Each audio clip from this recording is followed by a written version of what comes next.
How does when you recruit a guy like that? I mean, do guys come in from the Olympics? What comes Well, up? we got a lot of phone calls. First, a lot of places thought it was a misprint. They thought, wait a minute, a JC guy cannot be running this fast. I mean, he ran 44 seconds, 44.5, which, to put that in perspective, he would have won the Olympic Games this past year with that Wow, time. with that That's time. how fast 44. 44 seconds is. That's moving. Oh right? yeah, So that's moving. To that's say the least. very Okay. very fast. Yeah. Wow. So with that in perspective, he comes here. Had to be with your training. I think you obviously kept him focused on his eating, his training. He needed someone to ground him maybe and to push his talent. I don't know if the weight room helped. Did that help? Oh yeah, he was very very strong. We'd And I spend a remember lot seeing of him time. at that Oh, time yeah. walking in the weight room, and I'm thinking, Oh yeah, that's the guy they're talking about. we spend a lot of time in the weight room, a lot of time lifting properly, showing him how to lift. But he was very very motivated. He wanted to succeed, and people that were around that time will tell you, you were just not going to outwork him. He was focused, he was determined, and you just knew he was going to be successful. Wow. I mean, and then, so for recruiting as a track coach, you bring Blumenthal in, and you both had a chat. Bloom was my defense coordinator back in the day. We both worked with Bloom. We know that. Great things. What, and then you've done football, Coach Powell, as well. I mean, how does that Chafee now, like what Smedley was just in here, he's telling us a story on back in the day. If you lived in a certain area, you know, you had to go to that college. You had to go to Yeah. Chafee. You had to go to Valley. But he says the rule was if they moved to this area, they could contact you. So that was the loophole, right? That's always Yeah. the loophole. Yeah. So that was I knew there was a loophole in there. And I Yeah, couldn't there figure it were out. there were some loopholes, and those rules have since changed. You Yeah. know, so the way it is now, they call it contiguous borders. So in other words, if a person is in say coming from one of the feeder schools, say San Bernardino, Rialto, and they're in San Bernardino Valley College recruiting area, the fact that Chafee borders our area, Chafee can recruit them as well. And Riverside borders us, so Riverside schools can recruit in our area now. So they've pretty much opened it up. So I mean, so what do you think? Was there ever a rivalry in track with you guys with Chafee? Not so much? not so much. It was more of a rivalry with football. Chafee's track. Since Carl and Hadaway and then went over? Yeah, since That's what Smedley said pretty Oh much. yeah, that's when the rivalry started. When I think it was like 6 football coaches from Valley College that were part of Smedley's staff actually went over to Chafee. Yeah. And that's when it Things turned started. around. Yeah, I mean, it because was a they were rivalry. stealing all his recruits back then. Oh, yeah. And they were basically said, we've moved our whole staff over there. Yeah, And yeah. That had to be tough. And it was the new Valley College, so to yeah, speak. gotcha. Yeah. But he replaced them with some good guys. Oh, back yeah, in the he day. did. And you know what's unheard of? It's so funny now. I was just talking to Bob, one of our producers, stuff about that. Back in the day. Now you look at it, like I said, we talk about the rivalry in high school Mm-hmm. and the loyalty and whatever the stuff is. Now Marcus Sauer's over at A.B. Miller in Fontana. Yeah. Fazio, 20 years at Faux High. At Faux High, one of the foundations of the coaches is that boom, his son and him, they're over at Eisenhower. And that's great. I mean, you got to be proud being your alumni and stuff like that. Playing for at Eisenhower, stepping the game up. You know what I mean? I'm a little happy. Matheny came in this year. I wanted the job a couple years ago too, but I'm glad that they're getting someone in. They're teaching them better fundamentals. Like I said, it's so yeah. diluted now. Like Rialto School District with 3. So what do you think is going to happen this year? Chafee, you think Beach is coming? Beach is maybe his last year, a couple years, getting close, right? I think so.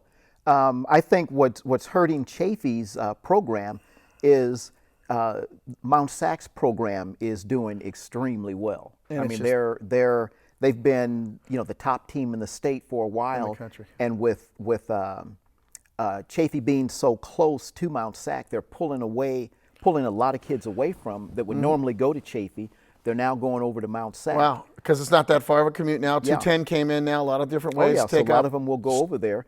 And in this area, we have Riverside RCC doing well in football, so they're able to pull a lot of kids away from us. Smelly said something to me that stuck with me in the interview, and I thought, I think maybe that's still the big draw is how many guys are getting out.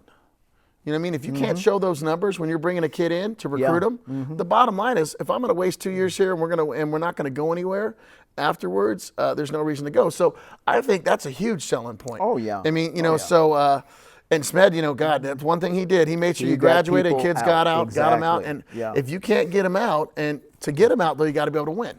But he said you also got to be able to bring in good assistant coaches. Yep. And so like yourself, you've been successful year in and year out as a track coach. You get a lot of people out too, right? You got connections, feeder schools you like to take guys to, or well, it just kind of depends. You got a reputation as a coach. Well, it changes from year to year. Just kind of depends on what a lot of these universities are looking for. But a lot of them are looking for athletes. So when I can tell them, when I can sell a kid as a decathlon kind of a as a decathlete or heptathlete, okay, letting them know that this person, you get more bang for your buck. Gotcha. With this individual, rather than him coming in and only being able to run 100 meters or 200 meters and maybe help you on one of the relays. Gotcha. This person is multi talented in that he can do hurdles, he can do the jumps, he can do some of the throwing events, and he can help you in the sprints and relays as well. So that generates a lot of interest. But you got to know how to use your talent too. I mean, I've been doing a track for like 5 years, and I got to tell you, I was labeled as the girls' head track coach. For God, I was not even close. I was a throw coach. Rogers, Quell, Abram, and Coach Manker. Hey, Dennis, let's go ahead and ask another question or two and wrap it up. You're getting tough on me, Bob. Bob's getting tough on me. Okay, well, Bob, what questions we got? Anything you thinking, Bob, right now? I got the Chafee in. One more high school one. Want to hit him with? No, let's go like a memorable, story from coaching. Ed here, always. What's your most memorable story? I know Washington's got to be one of the highlights, but what's one of your most memorable stories as being a coach here at Valley College? In football and also in cross country. Wow. In track. I mean, this give me a track one, give me a football one. Throw it out there. There have been so many, and with me currently coaching, I'm coaching a lot of gifted athletes now.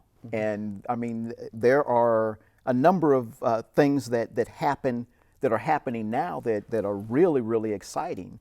One thing is that we've had the first female state champion in the history of the school, Shanice Stewart. Wow. Won the state long jump title last year. Wow. And we've never had a female win.